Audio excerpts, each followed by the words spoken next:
दोस्तों नमस्कार। भारत की बढ़ती ताकत जमीन से लेकर चांद तक चर्चा का विषय बनी हुई है। दुनिया के कोने कोने में भारत का डंका बज रहा है। आज का भारत किसी भी बात को ठान लेता है तो उसे पूरा करके ही दम लेता है। इसी क्रम में भारत ने रक्षा क्षेत्र में आत्मनिर्भरता की तरफ एक और नया कदम बढ़ा दिया है। भारत में जिस तेजी से हथियार बन रहे हैं उससे उम्मीद है कि भारत बहुत जल्द इस क्षेत्र में चीन की टेंशन बढ़ा देगा। लेकिन फिलहाल के लिए यह खबर चीन का सिरदर्द बढ़ाएगी। दरअसल भारत सरकार ने नौसेना के लिए 5 बेड़ा सहायक पोत यानी फ्लीट स्पोर्ट शिप हासिल करने के लिए हिंदुस्तान शिपयार्ड लिमिटेड यानी HSL के साथ 19,000 करोड़ के अनुबंध पर हस्ताक्षर किए हैं। रक्षा सूत्रों से खबर आई है कि 44,000 टन के बेड़ा सहायक पोत भारतीय शिपयार्ड की ओर से भारत में निर्मित होने वाले अपने तरह के पहले जहाज होंगे। मंत्रालय ने कहा है कि यह परियोजना रक्षा मैन्युफैक्चरिंग में आत्मनिर्भरता के लक्ष्य को हासिल करने के लिए सहायक होगी, क्योंकि HSL विशाखापट्टनम स्वदेशी रूप से इन जहाजों की डिजाइनिंग और निर्माण करेगा। रक्षा मंत्रालय ने कहा है कि 25 अगस्त को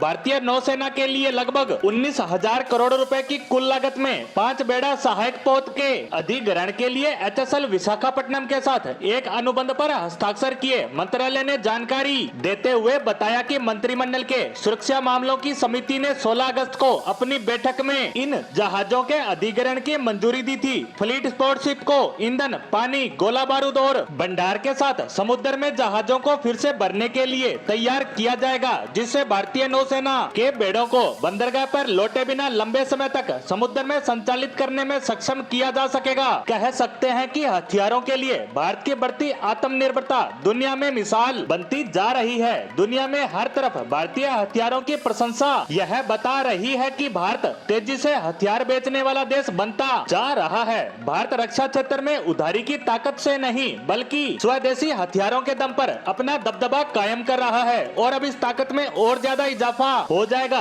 जिसके लिए भारत सरकार और रक्षा मंत्रालय हर मुमकिन फैसले ले रहे हैं और जमकर भारतीय खजाने का इस्तेमाल किया जा रहा है ताकि उसकी तीनों सेनाओं की क्षमताओं में किसी तरह की कमी न रहे। इससे पहले आत्मनिर्भर भारत के ही तहत रक्षा मंत्रालय ने लगभग 19,600 करोड़ की लागत से अगली पीढ़ी के 11 गश्ती जहाजों और 6 अगली पीढ़ी के मिसाइल जहाजों की रक्षा डील को फाइनल रूप दिया था। 11 नेक्स्ट जनरेशन तटीय गश्ती जहाजों का करार गोवा शिपयार्ड लिमिटेड के साथ और 9,781 करोड़ रुपए की लागत का करार garden rich ship builders and engineers Kolkata के साथ किया गया। तीनों सेनाओं को मजबूत और देश को सशक्त बनाने के उद्देश्य से ही भारत सरकार विभिन्न हथियार प्रणालियों को सेना में शामिल कर रही है। रक्षा मंत्रालय के ये अनुबंध भारत की तीनों सेनाओं की परिचालन क्षमताओं में मजबूती देगा, जिससे हमारे दुश्मन देश पाकिस्तान और खासकर चीन किसी भी कदम को उठाने से पहले एक बार नहीं 100 बार सोचेंगे। वहीं इन हथियारों के क्षेत्र में भारत के आत्मनिर्भर बनने से हमारी रक्षा जरूरतें तो पूरी होगी ही, साथ ही इनके निर्यात से हमें आर्थिक लाभ भी मिलेगा। साथ ही विश्व में भारत की पेट भी मजबूत होगी। इसी के साथ रक्षा क्षेत्र में आई इस खबर पर हमारी आज की पोस्ट को यहीं समाप्त करते हैं। धन्यवाद।